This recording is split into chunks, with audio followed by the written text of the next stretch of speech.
Okay, I'm going to turn it over to Coach for opening comment, and then we'll take your questions. Good afternoon, everybody, and good to see everybody. I hope everybody's safe. I'd like to really get started by mentioning the loss of one of Illinois' family in Illini basketball.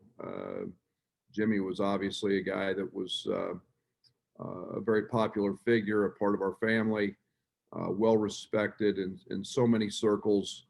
Not just in this state and in this program, but in the world of basketball. And our thoughts and prayers are with his family. And you know, it's a tough year when we're losing two of our greats, and Lou and Jimmy, and everything that they had done to build this program. So first of all, I'd like to start there, and our thoughts are with them. So and then you know, coming off the Missouri game, a game that was unique in the fact that we fouled a lot. It was uncharacteristic. It was something that we really didn't foresee that kind of problem coming. I think we're 114th in the country now in foul rate, which is extremely high, considering we were 13th last year. We were responsible for 28 points at the foul line and just transition breakdowns in the first half. And when we make teams shoot contested shots, we're really good. The defensive efficiency was a 0.6, which is off the chart, shooting contested shots. But we can't make mistakes by fouling. And then they hurt us in transition, which is something we had not been hurt by. So obviously, you compound that with missed free throws, and it turned into a struggle just to get back in the game. Io was phenomenal. Io did what the best player in the country does. You know, when your team's down, we put the ball in his hands, and he went and got us baskets. He drew fouls and created an opportunity for us to get back in the game. And I think Io's the third most efficient player in the country, behind Garza and Trace Jackson Davis right now, and he proved that. But you know, it was a frustrating night, and I always revert back to a mental focus and preparation when we miss free throws, and you know, that's one of the things that we can't do as we move forward here in league play. But now it's on to Big Ten play, a Minnesota team that got very old with all transfers. They returned one of the best guards in the country, and Marcus Carr, and they're a team that is obviously undefeated. They're playing well. They've got a center in Robbins who is, in my opinion, he's excellent. I think he's one of the top guys in our league. 7 foot, can step out and shoot it. He's been a terrific shot blocker for them early. And then the young man from Utah, Bach, is an active wing who gives them a secondary ball handler. So, you know, this is a very, very good basketball team, and Richard's done an excellent job, you know, in putting this team together, and they've gotten old really quick with all their transfers. Okay, Scott Beatty, you'll lead us off. Hey, Brad. First of all, happy birthday. Thank you. Thank you. I think it's been a couple of birthdays here now you get to spend with the media, so I'm sure it's the highlight of your day. It ranks right up there. It does. It's always good to see friendly faces. Going back to the fouling, was that an issue where it was just a game being called tighter, or when you look back at it, were teams on both sides just committing more fouls for whatever reason? You know, it was. I can look at a lot of different things. We fouled. We committed some bad fouls. You know, we committed some fouls that we cannot commit on live ball dribbles when they're not going to shoot. You know, that being said, Scott, you know, I'm really frustrated with the way Kofi's being officiated. I think it's hard because he's 300 pounds. He gets hit. He gets smacked. There's multiple occasions where they're grabbing his arm and he's still finishing. There's 2 occasions he's in the air for alley-oops, and he gets pushed. But because he doesn't flail out of bounds, because he's not 185 pounds, he doesn't get those calls. That I'm getting frustrated with, and it's not fair to the young man. It's sure not fair to our team. But we did foul, and we committed bad fouls, and that's the thing we've got to eliminate. We committed fouls just, being uptight, and they just wipe through, and we reach in and foul, and we can't commit those. If you can't speak to it, I understand. Did you get any explanation on the flagrant one? None. None of those guys are Big Ten guys anymore. They've all left our league. So they were SEC officials, so you don't turn them into anybody. It was their game, and Weimer and Terry Olson have left our conference and doing specifically SEC games now. So they work for the other guy, but there were more than a few that were that raised an eyebrow, so to speak. Okay, thank you.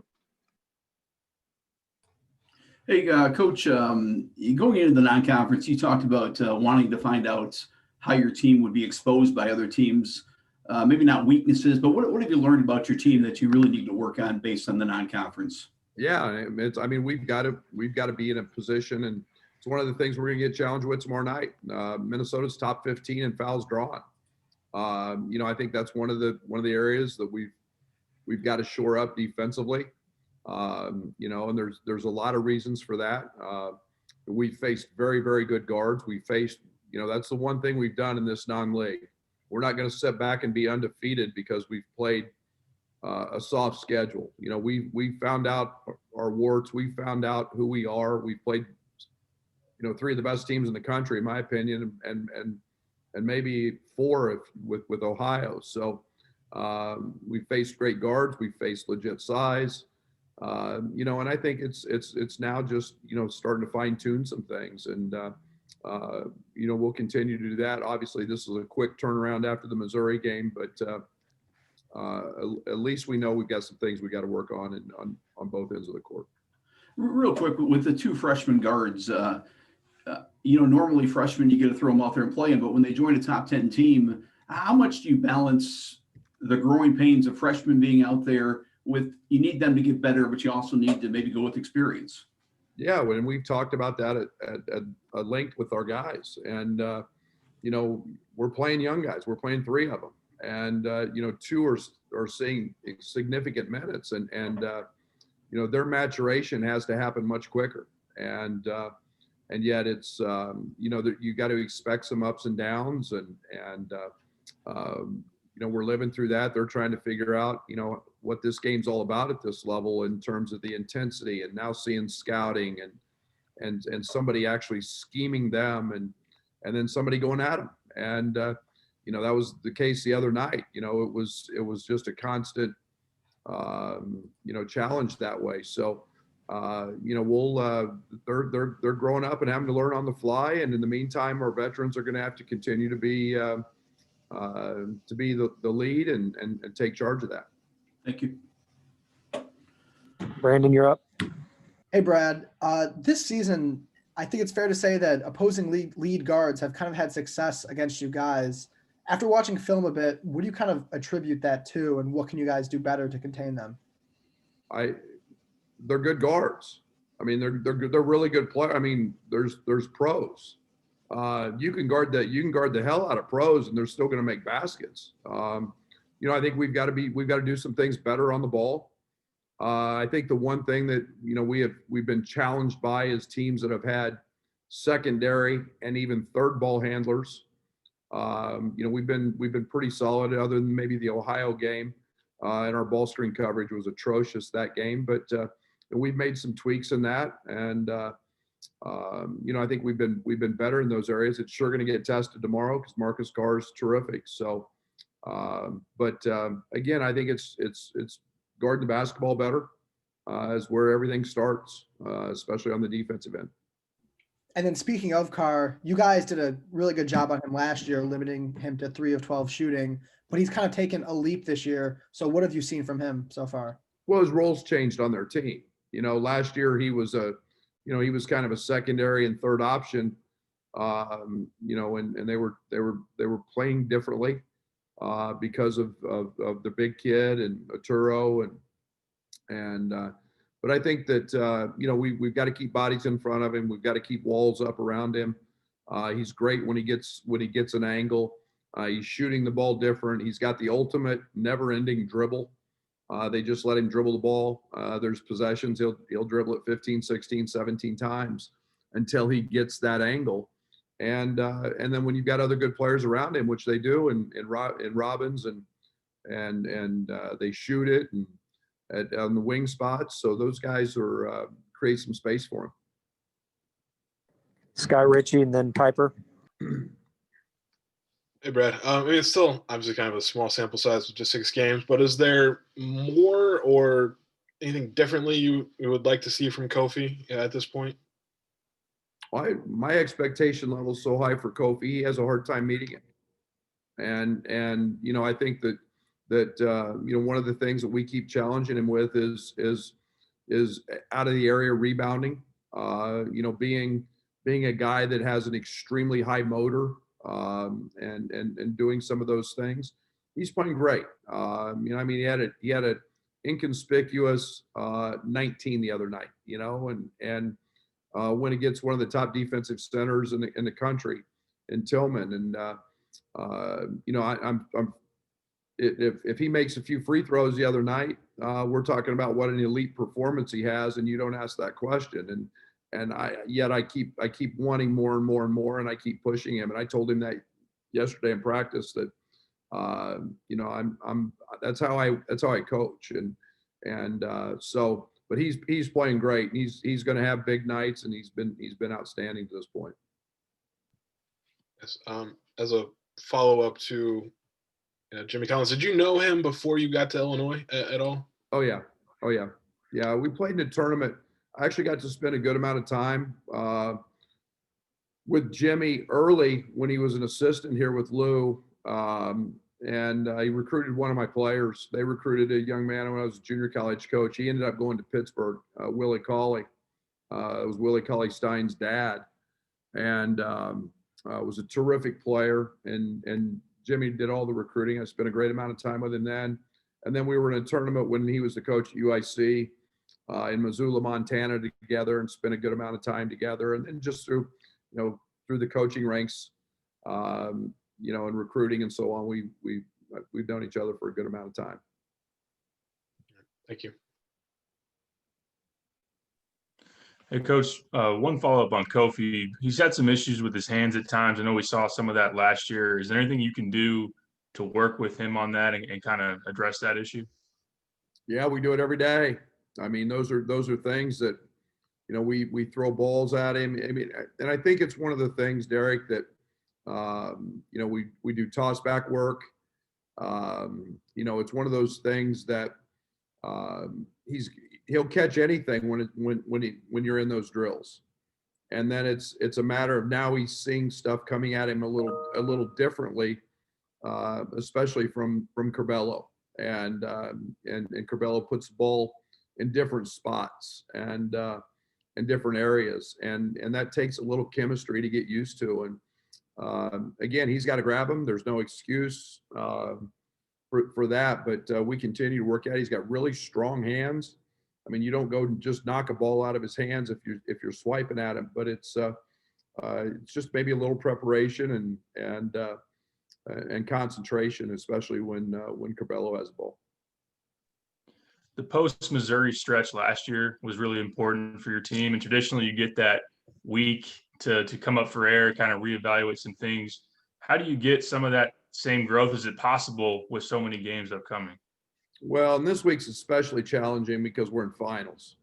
Today and tomorrow we've got, and Wednesday we actually are playing games during finals, which has never been done before. But I know our guys had a heavy load today of finals and classes, and so yeah, it's much different, Derek. There's not those breaks this year. And, it will help a little bit once we get through finals and we get out of our 20-hour weeks that we're restricted to while we're still in classes. But yeah, and I still think we'll have a lot of improvement. We'll have a lot of time. We'll be able to get guys over to shoot more and do some of those things that we're now restricted by because of the NCAA rules. So we'll see some gain, but it's obviously a lot different now with, playing games through the Christmas break and through finals. Thanks, Coach. Okay, Soupy, then Jeremy Warner. Hey, Coach, can you just kind of critique the start that Kofi's had to the season, and what would you see him like to take a step forward with? Yeah, I mean, he's been good. I mean, he's right at the top of everybody's scouting report. He draws a ton of attention. Every time he rolls, you'll see tomorrow night, everybody in the world's going to chuck him and hit him, and they tag off people, and he's always got bodies around him. I do want to see him chase more basketballs.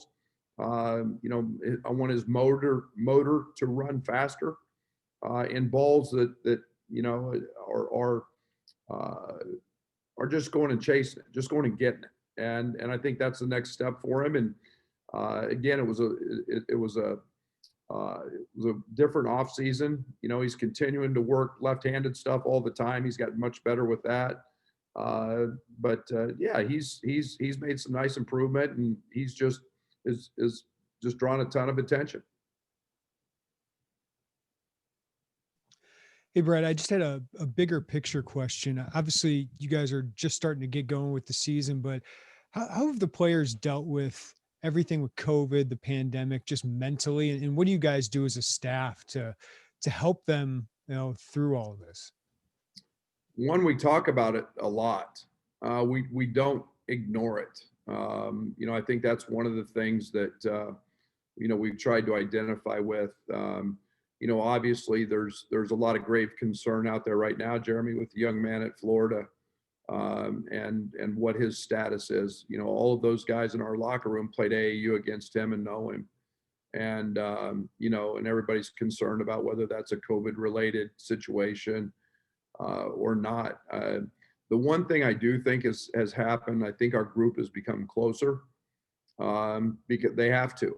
And whether they're playing cards or they're playing games, they're spending all their time together, and I think that's really helped. We weren't able to do some of our team building activities this year because of COVID, but we talk about it a lot. And obviously, the little breaks that we get. I mean, it's challenging. We've talked about not having families present, not being able to go home at Christmas. Not having family come to games. Those are all things that are different and unique. We don't run from it. We talk about it, and then we try to do something like we did on the for the starters that game. Have their families introduce them, and we'll continue to look and do some things around Christmas that can present a little bit of a relief and different. But to be honest, Jeremy, it's hard as heck to plan activities for teenagers socially when there's nothing to do, and there's nothing you can go do, and you can't have them at your house, or you can't have, it gets to be a challenge. So we talk about it and identify it and tell guys that, they've got to work through it, but it's definitely not easy. And then I know you're focused on yourself, but obviously, Lovie no longer the football coach. Just what was your relationship like with him as the two obviously faces of this program the last couple of years, and what will you remember about your time? Yeah, Lovie's I've got so much respect for Lovie. Tremendous human being. I think he was a great leader of men. I respect the fact that what all he's accomplished. We always had great talks about, East Texas, having worked there, and him having grown up in that area and being very familiar with it. And he would go back there in the summers and recruit. And, he was actually in Nacogdoches a few times, and would give him some good burger spots and barbecue spots there. And, yeah, it's always a sad day. As fellow coaches, you hate to see people not be successful or become unemployed. That's tough. And, but the one thing I know is I'll always have a friend, and we'll continue to talk through this process and beyond. Yeah. Thank you, Brett.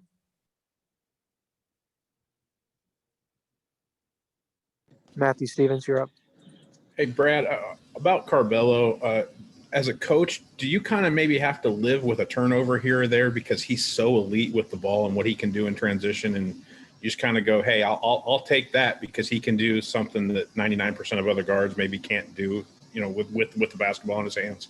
Yeah, I don't want to say I'm always going to do that, but especially as a freshman when he's growing and learning, I understand there's the one thing that I never want to do is pull the reins back on him. I want to let him go. His instincts, as you guys know or don't know, but will get to know. I mean, he's a basketball savant. He thinks the game like I haven't seen another player think it and study it. And when we go over scouting reports, you grab his scouting report afterward, and it's filled with notes. And he's watching the game, and he just sees it at a place that very few people ever get to. So I would be foolish if I did that. But yeah, he's, as frustrating as they may be sometimes, I'm not going to pull the reins back on him. Follow up is he made an interesting comment to us last week, which is he thinks officials are eventually going to have to adjust to him. I rolled my eyes at that because in the history of this league, I don't think that's ever happened. Like for any player, I don't care who it is. Well, I mean, and to his point, we've gone through a couple of his travels, and they're not travels. They just look really weird. And you don't see people do those. Now, he's got one move that is a travel, and we've had to correct that. But and he's got all of these underhand deliveries and scoop shots, and he had a ball the other night, in the Missouri game. I mean, it was foul. The guy just about broke his wrist. But people are in shock a little bit because, well, that was a shot attempt, but that's a shot he makes. And so I don't think people will adjust to him, but I think they're going to have to get used to some of the quirky or different things that he does. Thanks, Brad. Okay, Alec. Hey, Brad, happy birthday. I asked you after the game against Mizzou about getting other guards involved. Going back and looking at some of the film, have you noticed that Io maybe needs to get more guards involved or trust his guards a little bit more in certain situations offensively? Well, that didn't have anything to do with Io. That was, we were behind, and we gave the ball. I gave the ball to the best player in the country's hands and said, "Go get us baskets." And I mean, Io is one of the most efficient players in the country. And for anybody to assume that statement that he doesn't get anybody involved, I mean, he's had games 8, 9 assists. He's one of the few, I think maybe the only player in the country with, X amount of points, assists, and rebounds. And he's one of the most unselfish kids he's done. That's me asking him to go get us a bucket. We put the ball in his hands, and he's an elite scorer. That's what he does, but he's also an elite passer and has great vision. And the most important thing about him is nobody wants to win more than him. He'll make the right play whenever that is. Thanks, Coach. Okay, Mark Pearson, and that'll wrap us up. Hey, Coach, happy birthday. As far as the Big Ten season coming up, you've always said this is what it's all about for your team. Is it maybe a fresh air to have that start up tomorrow? I don't know. I woke up this morning and I thought, oh my gosh, 20 of these things. That's what we play for. We play for a Big Ten championship. That's we've never shied away from that with any of our teams here. That's the goal. If you're good enough to win a Big Ten championship in this league, you got a chance to win the national championship. And it's 20 long, grueling nights. There's going to be ups and downs. There's going to be hiccups. That doesn't have anything to do with COVID. That just has to do with an elite league, with elite teams, with elite players and elite coaches. And we've got to grind for the next 3.5 months. But yet it is exciting because there is a different air about these games, and there's a different feel, and there's a little more familiarity with opponents and the name across the front. So makes it all exciting, and it makes it all very, very challenging, and it gets to be very tedious at times. But yeah, that's what we're here for. Appreciate your time. Thanks, Brad. Thank you. Okay, we are headed to film, so that'll wrap us up for today. Reminder, we'll have Kofi on after practice for our